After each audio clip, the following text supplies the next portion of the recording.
Hello, hello, everyone. Thank you for coming to our fellowship live stream. It's so great to see everyone out there in chat saying hello from all over the world. First of all, major props to those of you who are in India for whom it is midnight. But I also see a ton of folks from everywhere, from Nigeria, from California, from all over. So it's really wonderful to have this international audience coming to us today for our November info session. So welcome to today's session.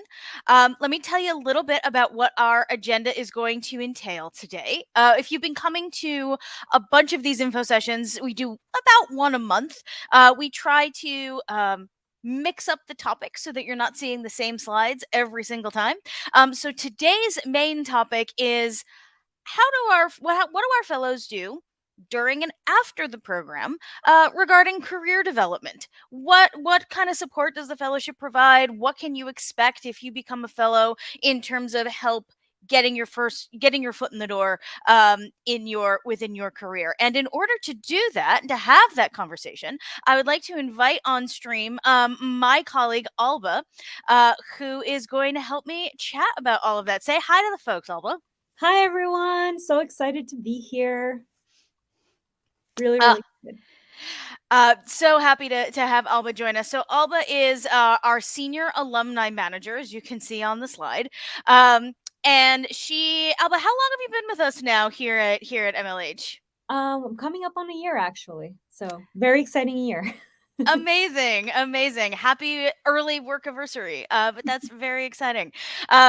As you can probably tell from our bullet points there, Alba and I knew each other at a previous job as well. We come to MLH from a background running a coding boot camp called Flatiron School. And we may also have one or two other things in common, as you can see from our interests. So yes, when we get in the same room, it is just a little bit Spider-Man pointing at Spider-Man, but we try not to be too obvious about it. It's just, the way we roll. Alba, Amanda, A names, same nerdy interests, all that good stuff. I don't think there's a universe where we're not obvious. We're so obvious. She's right. She's right. What can I say? She's not wrong. All right, cool. So what I'm going to do for the next couple minutes is I'm just going to do a quick overview of what the fellowship program is going to look like in 2023. Alba, if you don't mind, I'll put you off stream for that little bit, and then she'll be back with more details and information about what the world of fellowship outcomes looks like. So more from Alba in just a minute. But first, let's talk a little bit about the fellowship in 2023 and what exactly is happening. It's great. Our names end with an A. We have the same white square shelves. Are we the same person? I mean, you've seen us both on stream now at the same time. So if we are the same person, there's some time traveling involved. I'm very confused. Also, I think our cats would be very confused. But anyway, let us move on. So as you all know, or as many of you will already know, the fellowship is a learning enhancement program, basically an internship alternative, where you would spend, as a fellow, 12 weeks working on a project in one of our 3 tracks. We have site reliability engineering, software engineering, or Web3 engineering. And you would spend that time working on a project in that learning space. We develop curriculum to teach you more about those spaces. You would be working shoulder to shoulder with maintainers and professional developers to build your skills and ultimately build your hireability, build your track into your career. I think all of us in the world of tech know that there's a big gap between what one can learn in a classroom and what it takes to actually be a professional engineer out in the real world. And so the fellowship is designed to bridge that gap for the MLH community and the folks who apply and become MLH fellows. We have, as you see up on the slide, I'm not going to read all of it, but we have 3 different tracks that we're going to be offering in 2023. We have site reliability engineering. You may know it as production engineering. That's what we used to call it. That's our systems running at scale program. Software engineering is our classic open source bread and butter program for those of you who are interested in becoming SWEs or SWEs someday. And then our newest track for 2023 is our Web3 engineering track, which is focused on learning the basics of the blockchain. You are welcome to apply to 1, 2, or all of them when you submit your application. So let's review just super quick at the top what's coming up for 2023. What are the dates that you as a potential applicant should be aware of? I used to do this at the end of these presentations, and then I realized this is what everybody wants to know, so we put it up at the top. First thing to know is that we just started our new course. Our final date for our prep course was this last couple of weeks, last Monday. In November. And so our next prep course, and our prep course is our short, sort of like bite-sized version of the fellowship, will not be until March. So if you are thinking of applying to prep, you have lots and lots of time to get that application ready, to apply, and to sort of put your best self forward. The program start that's coming up the soonest, though, is, of course, our spring semester program start, which starts on January 30th. And will run until I think the 3rd week in April. I want to say like April 19th or something like that will be the graduation for that semester. And I'm really glad that you all are here on this particular session with me because we know from experience that the early bird really does get the worm when it comes to getting into the fellowship. I expect most folks who are going to successfully get into our spring program will have applied by November 30th. About half of our admitted fellows tend to apply at least 2 months before the program starts. So if you are sitting there thinking about it, do I want to do this next semester? Am I talking about it? Am I thinking about doing this? My best advice to you is get your application in before the end of this month. That is going to really improve your chances of getting into the spring program. We will then be offering both March prep and an April prep. And we do also have applications open for our summer semester. So if you already have your plans for spring, but aren't quite sure what you want to do yet for summer, that program is also open and accepting applications and will start at the end of May. So that's an overview of what's coming up for the fellowship in 2023. We're going to have all 3 tracks active next year, and proper project matching for the spring will begin in December. So allow me to bring back Alba. You might recall from a couple of slides ago, we said we are both giant Star Wars nerds, and we just decided to lean into that in this presentation. So keep a lookout for the Star Wars references. They're very subtle. But with that, I'm going to bring Alba back on stream, and we're going to talk a little bit about what happens to fellows at the end of the program. Hi, everyone. Yes. So our fellowship outcomes, we put a lot of effort into helping our fellows really prepare for their career journey in the future. And people join our fellowship from all walks. You know, some people are coming from boot camp, some people are in university, maybe they're sophomores, or maybe they're seniors. So everyone is going to have different career goals, but we want to ensure that everyone who goes through our program is going to come out of our program knowing that they are fully ready with great projects that they've added to their portfolios, and that they have the soft skills necessary to be really successful at interviewing. Our motto is do or do not. There is no try when it comes to outcomes. So I wanted to take a moment to highlight three alumni that went through our program and where they come from and where they've been and what they ended up doing. As you can see, they all come from different places, different paths in life. The first one is Mark. He is currently a junior solutions engineer at Thankful AI. He came from a boot camp background. He joined our fellowship twice. He came to the fall 2021 semester as well as the spring 2022 semester because he wanted to gain experience and add more to his portfolios since he came from the boot camp world. So then after that, he actually continued to contribute to our community as a pod leader during summer 2022. And that's when he started his job search journey. I supported him then at that point, and he again got that job as a junior solutions engineer within 2 months of starting his job search. Some notable quotes from him, he said, "This is the best I've ever felt about my resume or cover letter." He'd been trying to job search for so long, and with a few tweaks, we were able to actually start getting him through the door at places. And another quote from him, "I finally felt that I could write an effective resume, speak to my skills. I feel more confident in my ability to write strong cover letters."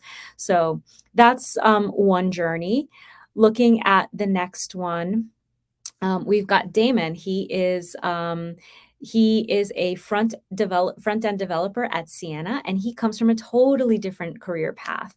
He was one of our fellows in spring 2022 while he was also working on his master's. So you see two completely different sets of worlds. His project maintainer was AWS, Amazon. And then after he finished the fellowship, he joined Google Summer of Code.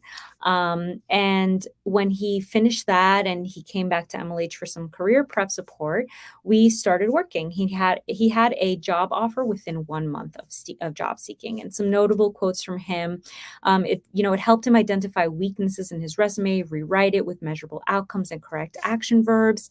And it's something that he wanted to do for a long time, but he didn't know where to begin.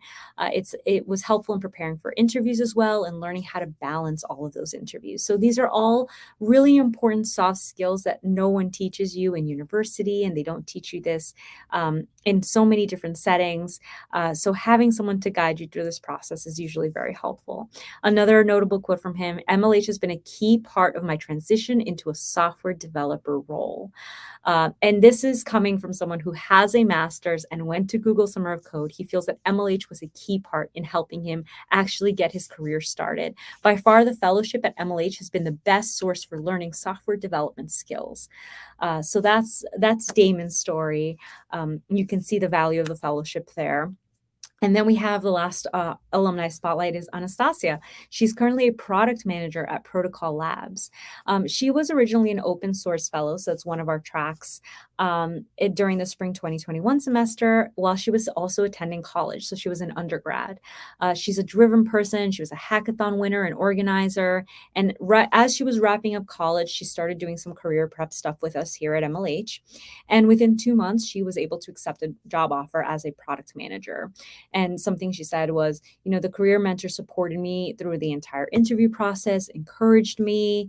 She had a challenging take-home assignment, and, we made sure that she didn't give up. And we gave her great resume advice and resulted in her getting positive feedback from recruiters. And then we also taught her to negotiate salary and be brave so that she could, really get the salary that she deserved based on her great experience and her hard and soft skills. So as you can see, the MLH fellowship is for people coming from all walks of life, whether you're an undergrad or coming from the boot camp world, or you are coming, you're working on your master's, regardless of what level of experience you have. If you have a passion for code, definitely take the time to apply, because this will be a key part to adding amazing portfolio projects to your experience, and you'll learn something you won't get anywhere else. Some great real quotes from workshop surveys, just going through some. The career workshops gave comprehensive advice from start to finish. They learned networking and cover letters information. It nailed all the main topics. Someone said it should be part of a mandatory college curriculum. They left every workshop learning something new or getting a solid foundation. It helped them become more better and more tactical at job seeking, and it completely changed someone's approach to interviewing. Instead of doing leak code problems all the time, they started to be a little more tactical as they practice their interview skills. Someone else said it was career changing, and someone said it drastically changed the way they view technical interviewing. So yeah, as you can see, it's changing people's career trajectory left and right, and we're here to support you every step of the way and empower hackers every step of the way. Those are awesome stories. Thank you, Alba. I had a question come up in the chat that I thought we could address right now, Yeah. which is, what does this cost? Do students have to pay for the fellowship? Do students have to pay for these services? What does that look like? So no, it's actually it's part of the fellowship. It doesn't cost you a dime. You know, as part of the fellowship, you get a stipend. So we're giving you money. This is all ingrained in the curriculum. As part of the curriculum, if you get into the fellowship, you will have 4 workshops to attend, which we'll cover in the next slides. But yeah, it's there's no extra charge for this. Yeah, absolutely. So not only is all of this career support absolutely and completely free for our fellows, but the program itself, not only is the program itself free, but the program is supports you through an educational stipend. So should you be accepted into the program, MLH is committed to offsetting your expenses and making sure that you have money you need to sort of get you through the program, and so that you're not that's not a concern for you while you're in the program. So saw a couple questions about that, wanted to make sure to address. Thank you, Alba. So as Alba said, at this point you might be wondering, well, what are in these workshops, right? Like, this is amazing. Clearly these folks are having like fantastic results. What are you going to be teaching me? Let's talk about that a little bit. Yeah, this is the career support you're looking for, everyone. So the career launch workshops that are, again, part of the curriculum of the MLH Fellowship consists of 4 career readiness workshops. The first one covers resumes and professional branding. It has topics such as, understanding what the goal of your resume is, describing your experience, some basic formatting and layout. And then knowing what makes a really great resume, GitHub, and LinkedIn, and what are the best practices around that. What is going to catch the eye of a talent acquisition professional as they're viewing your resume, and what's really going to help you get past some of maybe the AI that's trying to scan for the good candidates. The second workshop that we cover, in no particular order, we also cover letters, networking, and applications. Understanding what are your professional goals, what's actually out there in the job market, how do you overcome imposter syndrome, how do you network, what are the best practices around that, and how do you search for jobs, what are the best practices around that? Is it all just LinkedIn? And then also, what's the application process like? Does it vary from company to company, and what are the best practices there? And then another workshop we have is behavioral interviewing. We'll cover topics such as, what are the best practices for interviewing? How do you communicate? What are phone screens like? Some strategies for answering questions, anticipating questions, understanding the most common ones that you get in behavioral interviews, and some basic negotiation strategies. And then the key one of everyone's favorite one, is a workshop on technical interviewing. What's the goal of the technical interview? How do you tactically what are some tactical strategies for answering these questions? Or do you just run into the process and hope that you can code well? What are the best practices? How will you be evaluated? And what are the skills that you can work on in order to be a good technical interviewer?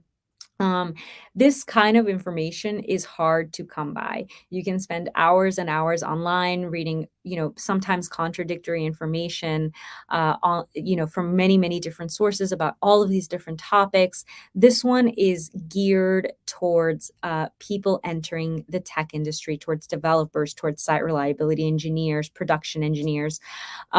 This is, very tailored career information that you can't really get anywhere at this level. And a lot of colleges should be offering it, but unfortunately aren't.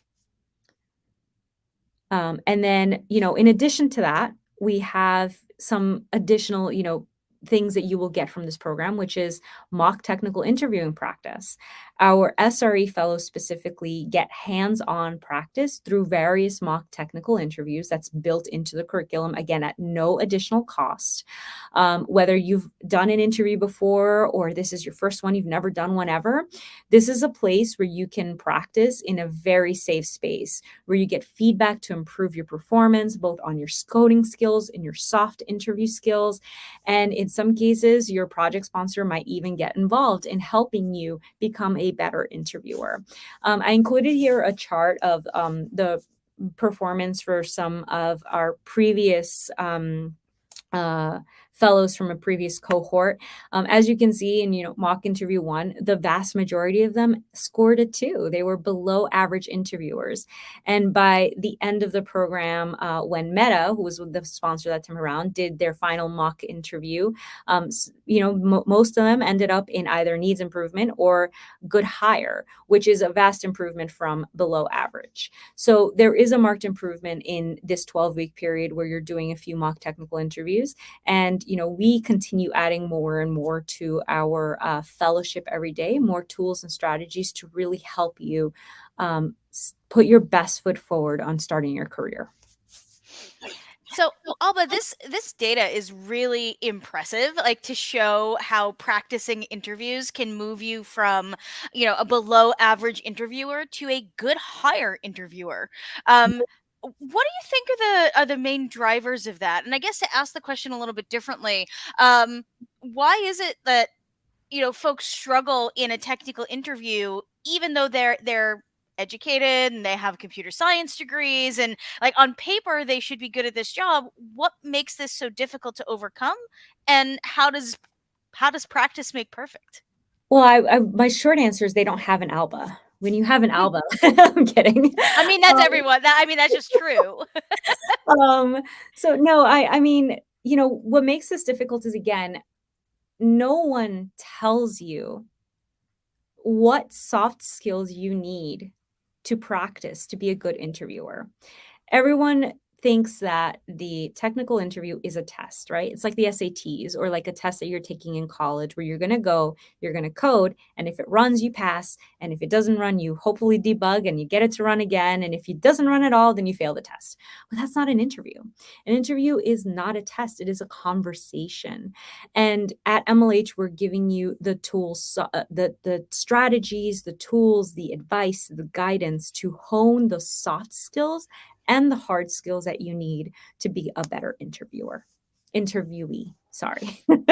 Yeah, I think that's super important. The idea that it is not simply a test of your hard skills. It is also about your soft skills. It's about your ability to, as a couple people are saying in the chat, right? Like manage your stage fright, control your adrenaline response. Have that conversation. Truly is a conversation, right? And the only way you sort of break through that wall Is is with and organized practice, right? Like practice with people who can give you meaningful feedback is going to be the thing that yeah. moves the needle. And honestly, having that game plan, like we teach you a game plan on how you can tackle each one of these problems so you don't just kind of go in and go, well, I'm going to throw everything at the wall and hope something sticks. We give you strategies to go in and really address the problem that's in front of you in the live code through a neat process that gets you through it. And we give you resources for practicing more and more. We guide you in that direction. So yes, practice makes perfect. A good strategy is a good way to know where to get started, honestly. Bingo. And so even before tech interviews, tell us about how we help with resumes. Yeah, so another great thing that isn't necessarily a workshop, but our fellows have benefited from personalized resume reviews. We ensure that their resume helps them stand out from the crowd. It makes their experience and their skills shine and sets them up for success for years to come. A good resume today is honestly really going to set you up for the rest of your career, because you'll understand, through our resume workshop and through our resume reviews that are more personalized, you'll understand better how to describe what it is that you know how to do, what it is that you love to do, and what you want to do in the future. Though all three of these things are very important: your experience, your goals, and your passions. All three are very important to make you a standout candidate on paper.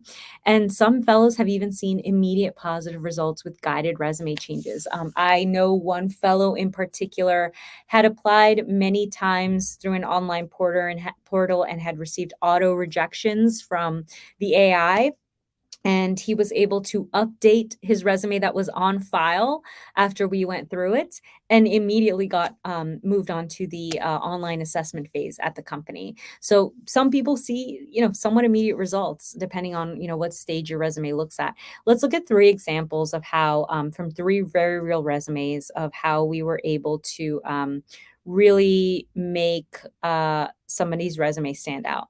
So in the first one, you'll see on the left in the first draft, it said wrote Flask APIs to convert software to Couchbase database, resulting in faster read and write speeds. So that is telling me what you did. It is telling me some impact, right? It's telling me that it was a faster read and write speeds. But let's see what we ended up with actually. Designed and build RESTful Flask APIs using an object-oriented class system to perform CRUD operations against a Couchbase database, resulting in 25% faster read and write speeds. That is telling me your accomplishment, it is telling me how you did it, and it is telling me the impact. Let's look at the next example. We have completed production level tickets using React and TypeScript. This is just telling me a task. This is like a to-do list. But what did we end up with? Improved user interface and accessibility by completing 180 production level tickets using React and TypeScript. This is telling me your accomplishment, that you made the user happier. You made a site more accessible. You made the interface better for the user. You told me how you did it, and you added some metrics around it. 180 production level tickets. It's telling me a lot, right? You have good work experience under your belt, and then you tell me how you did it, which is React and TypeScript. And the last example, analyzed business performance and forecast for the past 3 years using trends and reports. This is just telling me that you know how to read data. But what did this person actually do? After having a long conversation and teasing the information out of them, I found that this was a really impressive thing. So what we ended up with was identified recurring problems within the network bandwidth, proposed and implemented solutions to maximize the performance of the network to meet forecasted trends for the following 3 years. They were able to impact the next 3 years worth of service for the specific provider that they were working for a whole 3 years, through them identifying a problem, proposing a solution, and then being allowed to implement that solution. That to me shows leadership potential, ownership skills. They were driven. They had imperative. It shows so many great soft skills and so much impact, right? It wasn't just analyzing business performance for the past 3 years. It was impacting the following 3 years. So by really discussing, and again, getting that more targeted resume feedback, we were able to help these fellows really make their lives shine on paper.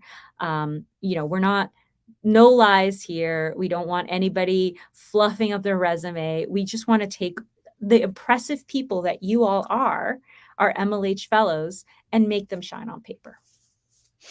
No, these are like so dramatically different, and like you can clearly see why the AI would pick up somebody's resume in the final draft as opposed to the first draft, right? Alba, if I were to ask you to put your like hiring manager hat on, like imagine you're the person reading these resumes or trying to pick these resumes out of a pile. What is it about the examples on the final side of the screen and not on the first side of the screen that resonates for you? Like why one and not the other? Yeah, I mean, I think one of the biggest things that the right side does that the left doesn't is impact. Hiring managers want to see impact. They want to know, what will you do for our organization? What will you make your colleagues happier? Will you make our user happier? Will you help us save money or make more revenue? And the right hand side really does act impact. So, for example, in the first one, it says faster read and write speeds, but telling me 25% faster is real impact. Telling me that you were able to meet forecasted trends for the next 3 years tells me that you're really going to help my business expand. You're going to help us, strategically plan financials. You're going to help us meet our customer demand. There's just so much there. Telling me that you improved user interface and accessibility, as opposed to just completed some tickets, tells me that you're going to make my customers happy. You're going to take care of them. You're going to make sure that my business, whatever my business is, can serve a wider range of audience by making something accessible to everybody, right? Whether it's making something accessible for people who are sight impaired or hearing impaired, or even colorblind. There's so many things to take into consideration, and telling me that you improve the user interface and the accessibility makes me think that you are going to take care of our customers, that you're going to take care of our business, that you're going to have a real impact on that. And I think, as someone who's done a fair bit of hiring in her career, we're always, when someone's looking to hire you, when someone's reading your resume, they don't and can't know you personally, right? So the only way they can predict how successful you'll be in the job for them is for you to tell them how successful you've been in previous jobs, right? There's not, otherwise, again, Alba and I might be time travelers. We're not really sure, but unless you're going to work for someone who is actually a time traveler, they can't know how you're going to be in the job for them. The best proxy is how you've been in previous jobs, what you have done, Exactly. and how impactful you've been. And Yeah. so, Yeah. yeah, like it's not shining up or making yourself sound like more than what you are. It's simply describing, these are the things that I did, and this is the impact it had. Right. And describing it accurately and boldly. Because what I find is that a lot of people are so shy on paper. And then once I talk to them, right? Like the example number two, completed tickets. But what you really did was so much better. And we're not making it up. You just need to talk about it. I've said this, I say this during our workshops all the time, but the interview process, beginning to end, really is a conversation. You are the subject matter expert on your own life. And what you need to do in an interview, on resume, in any of these stages, is talk about your life. I can't know what I don't know about you. Even if I'm stalking you on the internet, I'm not going to know everything that you're doing. So you are the subject matter expert on your life, and you have to be the one to bring forward the great things that you're doing. Someone asked, does it improve the passing rates on ATS resume scanners? Absolutely. All of this improves ATS scanning rates. Yes. As I mentioned before, we had one person who had been auto declined time and time again, and literally all they did was replace the file that was in their system with the new file, and immediately got passed on to online assessment. It's a little, you're kind of hacking the AI, but you're doing it like benevolently, right? You're like, let me figure out what the AI is looking for and give it that so that I can actually talk to a human person and tell them that story of my career, right? Exactly. And we teach you all of these skills in the career readiness workshops. All right. Well, that's all the slides that we had prepared for today. I'd love to use the remaining time to answer any job search questions or just general questions that might come up in the chat. We've had a few come up already, but before we do that, a question I've seen asked a bunch, Alba, that I'd love for you to expound on a little bit is, all of this is great, and I'm glad we have these workshops, and it sounds really supportive. Resume review sounds really supportive. What if I just like don't know where to start, or I'm so nervous about the job search process in general that I'm worried about coming across like I don't know what I'm talking about, even though I actually do. So how do we address that like showing up with confidence in the job search? Yeah, absolutely. One of the topics that we cover in one of the workshops is tips and tricks to help you kind of identify what it is that you want to do. You really need the language. You need to develop the language of talking about what you hope to do and what you love to do. By knowing these two things, you'll be able to focus your search a lot more and you'll be able to speak more confidently to that. You know, there are so many jobs out there online, and it can be so easy to get overwhelmed and just, I know I definitely suffer from analysis paralysis, which is when you have way too many choices and you can't figure out which one is the best one because there's just too much information at your fingertips. But taking a step back from just looking at the sheer amount of jobs that are listed online, and really taking stock and having the guidance that we provide you about what you love to do, what you hope to do, whether it's this year, next year, or 5 years from now. And if you don't know, that's okay. We can help you figure that out. Part of one of the good things about being in the fellowship and maybe even participating in like MLH hackathons is that you get to try out different parts of tech so you can figure out, oh, I really love front end, or I really love back end, or site reliability just like makes me want to wake up in the morning. You can figure out what it is that is the best part of your day, and really guide your way there. And it gets even more granular than that, right? Do you want a large company, a small company? What are the things that are most important to you personally, your personal goals? So we give you some basic guidance on that. And if you have questions, you can always reach out to us. I'm available on Discord. I'm available via email. So, as the senior alumni manager, I'm here to help guide you on your path.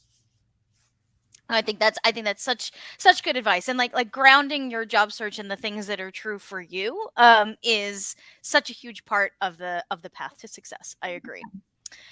So one more question before we get to sort of group questions or questions from the crowd, if you will. Um, you often hear advice about job seeking that's like, it's not what you know, it's who you know, and that you need to be networking. You need to be out there and you need to be networking. And I think every single person of the 108 pairs of eyeballs that are watching me right now just went, oh, when I said the word networking, because no one ever wants to do that, right? It's So what's your advice on that? What is that true? What is networking? How can you do that in a way that doesn't make you want to like curl up in a ball? Yeah, no, it's absolutely true. It's all about who you know. You know, if rich people aren't like sending online applications, you know, they're calling up their friends or their friends' parents, or they're calling up, their friends to get their kids jobs. So it is all about who you know. The world really does spin on the axis of networking. That being said, it is so hard to learn how to network. It can feel very uncomfortable. It can feel like you're inconveniencing others. It can feel like you're asking too much. It can feel cringy. But we can teach you, and we actually cover in one of our workshops some basic strategies and techniques that will help you get more comfortable with it, and that will help you make the most of it in a way that won't inconvenience those around you. It will help you grow the network of people around you that will support you and that you can support if they're ever, in a time where they're searching for their own jobs or where they're searching for even information. Networking isn't just jobs. It can be information, it can be services, it can be advice, it can take so many different forms. So we definitely give you strategies for networking. Networking is extremely important. And when you stop looking at networking as I don't know if it's Broadway nerds in the room, but if any of you ever watched Avenue Q, give me $1. Mhm. It can feel like that, but if you stop thinking of it like that, where you're panel handling for whatever people can throw your way, and you start thinking of networking as just conversations, right? It's like no different than going to the water cooler or getting coffee back when people used to go into offices, or just chatting with your friends in college about, the professor you have or the assignment you have. If you start like thinking about networking in terms of like really just expanding your relationships with people and relationship management, then it gets a little bit easier. But we teach you some strategies and the importance, and we give you some information about the importance of networking, and how much further you can get in your job search with networking added to your tool belt. And I'm betting you would say, or you would agree, that just like getting good at technical interviews involves practice, I'm gonna guess that networking does too, right? I mean, I'd say everything in life, if you want to get good at it, is going to involve some practice. But yes, this is definitely one of those muscles that you need to work on. And it's also very much like writing a good resume and taking a good technical interview. It will serve you for the rest of your life. It's something that we're not taught in school. It's a soft skill that is honestly so important, because it will also help you give you the confidence to advance in your career. It's not just about meeting new people and getting a different job. Networking will also help you move up if you want to stay within your own company. It'll help you, figure out where it is that you want to be in life, and it'll just give you more information at your fingertips. That's fantastic. Thank you, Alba. So now I'm going to go now to some questions from our audience. One of the first ones we have for you is from Quabena53, who asks, of the job search, what if I'm able to get to the online assessment phase of the job search, but I'm not able to get past them to get to the next stage? So past the online assessment and to the face-to-face interview, or that first round So interview. so interviews have so many phases to them, right? There's obviously your initial application phase that involves your resume, followed usually by either a phone screen or behavioral, sometimes an online assessment right before that, and then followed by the technical interview. Um, so if you are getting stuck at any one specific phase, it's a clear indicator of what might need fixing. If you're getting stuck, you're not getting any calls, you're not getting any online assessments, you're getting nothing, then the indicator's probably your resume might be the issue. If you are getting those calls and much like your example, you're getting stuck at the online assessments, it might mean that your coding skills need some work. Maybe you're not passing them at the right rate or fast enough or with the best, most optimal code. If you're not getting past the behavioral interview, it might mean that you're not using the right strategies to fully answer those questions in the best possible way that shows off your skills. Or if you're not getting past the technical interview, again, it might harken back to your tech skills, or maybe some of those soft interview skills that we were talking about before, showing that you can get unstuck, showing that you are resilient as a coder, showing that you will be a great coworker to be with. So we can analyze, each step that you're getting stuck in, but specifically if you're getting stuck in online assessment, it could mean that your code might not be where they would like it to be. And if that is the case, if this person wants to get better at that, um, what are a couple of things you might advise that they do? Yeah, there's a few different things. Obviously, you can apply for the MLH fellowship and hone up your skills, add some projects to your portfolio to give you some more confidence to perform during an online assessment. Another thing is, there's obviously websites like LeetCode or HackerRank where you can practice your coding. That being said, grinding on those websites for hours and hours and hours, hoping to solve isn't going to get you as far. So what you can do is simultaneously work on some of soft interview skills by maybe buddying up, working with a buddy to, have them look at the leak code. Maybe they know what the answer is. They can look at the response and give you some hints to kind of work through the problem and give you some of those soft interview skills to teach you how to dig yourself out of being stuck. So LeetCode and HackerRank are great resources for practicing your skills, but I wouldn't spend an entire day trying to solve one problem. That won't get you very far. You'll have to find creative ways to teach yourself to get unstuck. Very, very helpful advice, Alba. We have another question here from Red Christian, Chris Ion, we'll see. Um, for candidates that are doing professional reconversion, or like I think this means like a professional like track switch, Okay. um, do you recommend mentioning as work experience all experiences had, or just the ones who are relevant for a developer job? So if I was in medicine and now want to switch to being a developer, how do I talk about that on my resume? If and It's please, if I'm not understanding the question, please say so in chat. But I think that's what's meant here. Yeah, I think that might be what's meant here too. Yeah, thank you for that question. So I would say it's a case by case basis. For example, when I was in college, I worked at a restaurant. It was a part time job, right? I had my weekday job, and then my weekend job was a restaurant. That's the kind of job that wasn't really relevant to anything at all that I wanted to do in life, and it never went on my resume. It's not even on my LinkedIn. However, that doesn't mean that all maybe not directly developer experience is irrelevant. That's not entirely true. If you were working in another industry, there's a lot of soft skills there that tell me about your leadership potential. They tell me about your ability to own projects, to lead a group, to take ownership of what it is that you've been given. So, recently I was doing a one-on-one session with one of our alumni, and they mentioned that they had previously done, I think marketing was their industry, and they'd completely shifted gears into being a developer, and they hadn't listed it at all, and they didn't know what to do. And what we found out was that when in their marketing world, they had been promoted, they owned projects, they planned entire projects, they had to report up to higher ups, they had to delegate tasks to direct reports. And all of that is such valuable experience. It's not worth throwing out.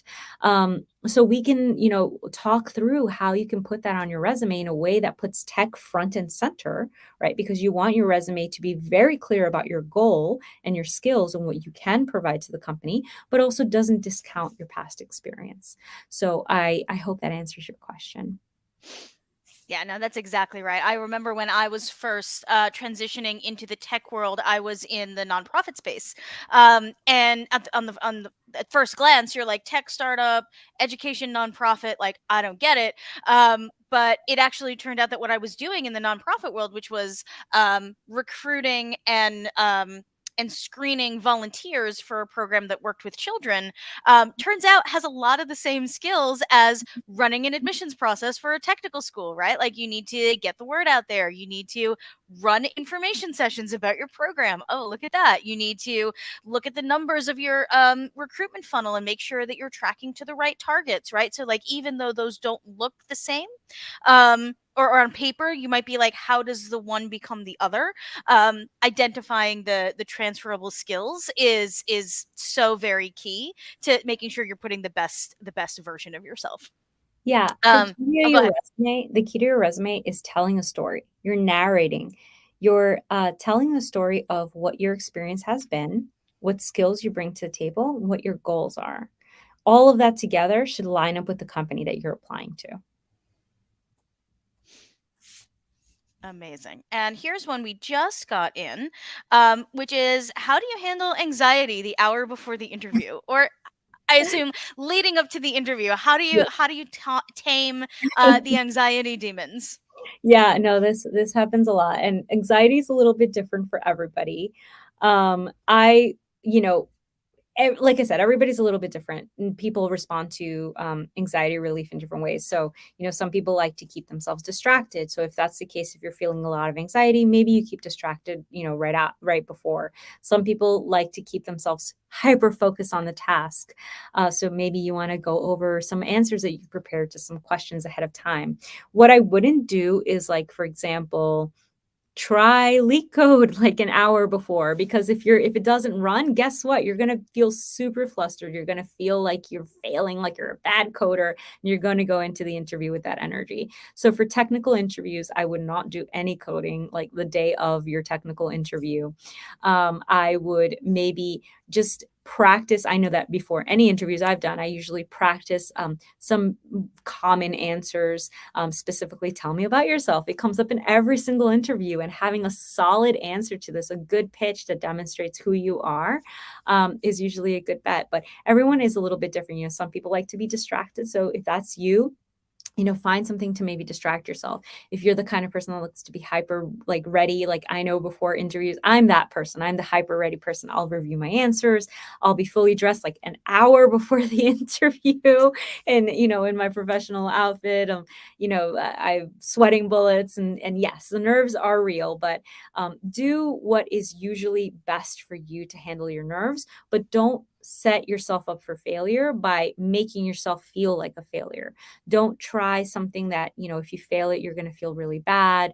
Don't, look up new interview questions online. Just review what you've already prepared to make yourself feel confident about who you are, your skills, maybe reread your resume, that kind of thing. I think that's right. And this is the moment, especially right before the interview, where all that practice that you've done sort of comes into focus. So the more it's like no, I'm going to use a baseball metaphor, which is just terrible for my international audience here. But if you're going to step up to the plate and try to hit the ball, at the time that you're trying to do that, or kick the winning penalty shot or whatever, you're trying not to think about what your body is doing. You're just doing it, and Right. that's because you have practiced so deeply that you are ready for it in the moment that you need to be ready for it. And that sadly, like, there's no shortcut beyond that. But I can say from personal experience, the experience of people I've mentored myself, that you know that work pays so many dividends in your life and in your career. So if you can get yourself to a place where you're practiced and like polished and ready to go, you'll find that the anxiety starts to fall away, because you're like, wait, I don't have to be nervous. I've done this before. I know how to be in this situation. Mhm. That, and I used to always get there like insanely early. I would just get to my interviews so early and just like run and get a coffee at whatever the nearest coffee shop was, and just be like giving myself words of affirmation while Yeah. while I drink the And, like, coffee, test the basically. camera, like, a million times, right? Exactly, exactly. Yeah. Um, all right, cool. So we have a couple more questions. We have a question here. Um, I'm not sure if this is a fellowship related question or a job related question, but I can answer it from a fellowship perspective. What are examples of projects that can help us get an interview? So for the fellowship, when you apply, you'll be asked to submit an application full of essays, and you'll also be asked to submit a code sample. And that code sample is used to determine your proficiency in code, but also some of the things that you're most interested in and the things that you're excited to build, right? So one piece of advice that I have is first of all, definitely go back and watch the info session that's up on YouTube from October, because we do an entire like 20-minute section on how to submit a great code sample. But the short version of that is, make sure your code is clean, make sure it's sort of it represents your most recent skill set. So don't try not to submit something that you did 2 or 3 years ago, even if you're really excited about it, even if you think it's really fancy, because you probably won't be able to speak to it as easily as you would something that you wrote more recently. And we recommend that it be something that represents like a personal passion or something that you're super interested in.